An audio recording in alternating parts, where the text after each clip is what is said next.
네, 안녕하십니까. 위닝스탁입니다. 자, 이번 이제 새로운 주가 시작이 됐는데요. 주말에 보니까 이제 제가 좀 관심 있게 보고 있었던 이 앞으로 이제 CPI죠. 이 CPI가 굉장히 중요한데 이 CPI가 3월 14일입니다. 아직은 좀 시간이 남았는데 그동안 좀 궁금했던 것은 예상치 발표가 나오지 않았었어요. 근데 이제 주말에 보니까 이 예상치 발표가 어, MOM, 그러니까 지난달 대비 근원 소비자 물가 지수 나왔고요. 그다음에 어, 소비자 물가 지수 헤드라인이죠. 헤드라인 뭐 코어 이렇게 나왔는데 이 예상치 발표가 드디어 나왔습니다. 어떻게 되는가 예상치 궁금했었는데요. 자, 이전에 이제 2월 0.5에서 예상치는 약간 낮아지는 0.4가 나왔고요. 근데 이 근원 소비자 물가 지수의 예상치가 지난 0.4에서 예상치가 이번에도 또 0.4가 나올 것이다.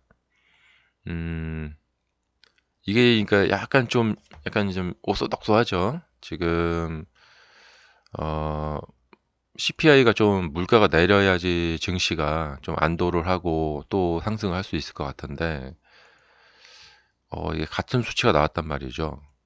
음, 그럼 이걸 시장이 이제 어떻게 이게 그러니까 0.3 정도 나왔다면은 아, 이제 물가가 다시 떨어지는구나. 자, 오르다가 내리다가 살짝 고개를 들었단 말이에요. 근데 이게 다시 떨어지는구나 하면은 굉장히 좋을 것 같은데 오르다가 내리다가 약간 올랐어요. 근데 거기에서 이렇게 옆으로 간다. 그러면은 아직도 조금 어, 더 남았는가? 시간을 좀 더 남았는가? 이런 생각을 해볼 수도 있고, 그러니까 시장이 이제 좀 긍정적으로 본다면, 이제 더 오르진 않는구나. 이제 내리는 것은 시간 문제구나. 이렇게 또 받아들일 수 있을 것 같기도 해요. 이걸 어떻게 지금 이제 나오느냐에 따라서 이번 3월 달을 기점으로 해서 이제 전체 증시가 위로 가느냐, 아래로 가느냐, 이런 지금 기로점에 놓여 있습니다. 음, 아직 금리 인상은 좀 남았고요. 어, 그래서 지금 가장 이제 초미의 관심사는 이거죠.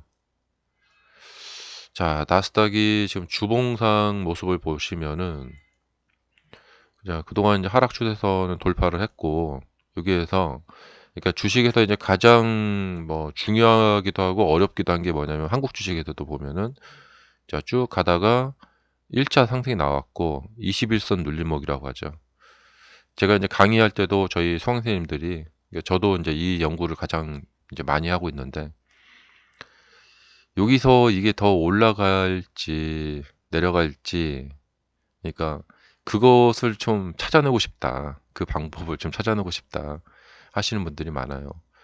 그러니까 지금 바로 그런 겁니다. 이게 뭐냐면 이제 추세를 돌파한 후에 첫 번째 이제 눌림목이 나와요. 여기서 더 위로 올라갈 건지 이게 궁금하거든요. 그러니까 여기서 이게 진짜 굉장히 좀 위험한 상황이기도 합니다. 이제 1차 상승이 나오게 되면은 이 거래량 늘어나는 거 보이시죠? 사람들이 몰려들게 돼요. 근데 그 다음에 이게 만약에 떨어지게 된다. 그러면 난리가 납니다. 근데 여기에서 상승이 이어져 가게 된다. 그래서 이제 이때처럼 이렇게 대대 상승으로 가게 되면 이제 큰 수익을 얻게 됩니다. 그러니까 지금이 굉장히 이 전망이 어렵고 힘들고 헷갈리는 상황이에요. 근데 여기에서 만약에 이게 박스권을 그리면서 간다. 그러면 개인 투자자들의 대량 손실이 많이 발생이 됩니다. 어, 내리게 되면 또 팔 수밖에 없고 또 다시 올라가게 되면 또 살 수밖에 없고 이렇게. 자, 그래서 여기서 이제 무난하게 잘 뻗어 올라가게 되면 이제 2020년이나 2021년처럼 이렇게 큰 수익을 얻게 되고 그러면 현재 시점이 2020년 이 초기 시점처럼 나타나게 돼요. 근데 올라가더라도 또 여기가 이제 워낙에 많이 남았고 또 저항을 받을 요소들이 많이 있어요. 예. 자, 그래서 지금은 이제 그게 가장 어려운 거죠. 예. 음, 솔직히 이제 작년 같은 경우에는 이제 강한 금리 인상이 진행 중에 있기 때문에 여기에서 뭐 이렇게 쭉 뻗어 올라가는 것은 너무 시기상조일 것 같다라는 생각을 다들 할 수가 있었었어요. 근데 지금은 이제 금리 인상이 거의 막바지에 다다르고 있다. 어, 이게 이제 뭐 팩트죠. 작년의 팩트는 강한 금리 인상이 막 진행 중이다. 이런 것이고요. 그러니까 이 팩트에 기반돼서 보시면 좋을 것 같아요. 여기서는 연준이 이제 기존의 스탠스를 바꿔서 물가 뭐 아직 괜찮다 하다가 이거 안 되겠다 하고 말을 바꿔가지고 테이퍼링을 시작하겠다, 긴축을 시작하겠다 이렇게 했던 것이 팩트였고, 그리고 이제 뭐 추가적으로 뭐 전쟁 같은 것이 이제 일어나서 그것이 이제 추가적인 좀 변수로 작용을 했던 것이죠.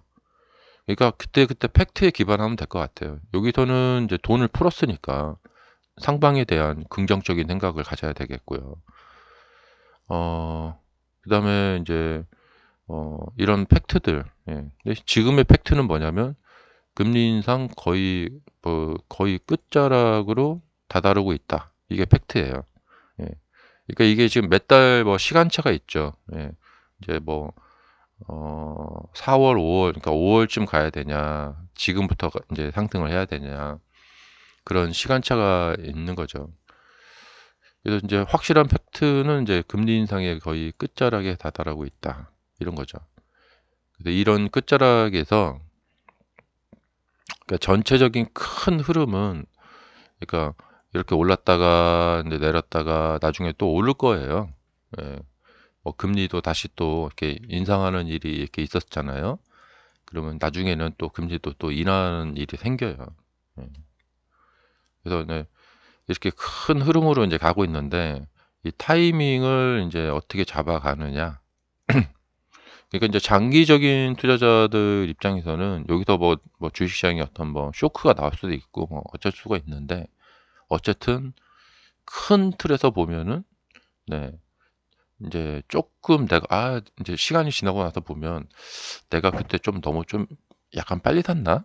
뭐 이런 생각을 할 수도 있고, 어, 뭐 어차피 맨 밑바닥 잡기가 상당히 어려워요. 그런데 이제 장기적인 투자자들 입장에서는 지금이 이제 아주 그 좋은 이제 기회가 오고 있는 거고요. 근데 이제 좀 단기적인 투자자들 입장에서는 이렇게 어떤 이렇게 추세를 잘 타야 되는, 마디마디 추세를 잘 타야 되는 그런 입장이기 때문에 이 타이밍 잡아 들어가는 것을 굉장히 신경 많이 써야 돼요. 자, 그렇기 때문에 이런 지표들 발표에 따라서 시장이 많이 움직이기 때문에 오늘 요거 좀 알려드립니다. 예, 이제 예상치가 이제 올라왔다. 예, 그전에 이제 지난주에 이 예상치가 없었거든요. 자, 그래서 이제 나머지들 예상치도 이제 곧 올라올 것 같은데, 이거 계속 체크해서 좀 봐야 될 것 같습니다. 예상치가 여기는 좀 내려와서 좀 좋은데, 이게 지금 근원 소비 점유가 지수가 이게 예상치가 딱 동률이라서 좀 생각의 여지가 좀 있네요. 자, 그러면 오늘도 좋은 하루 되시고 이번 주도 좋은 하루 되시기 바랍니다.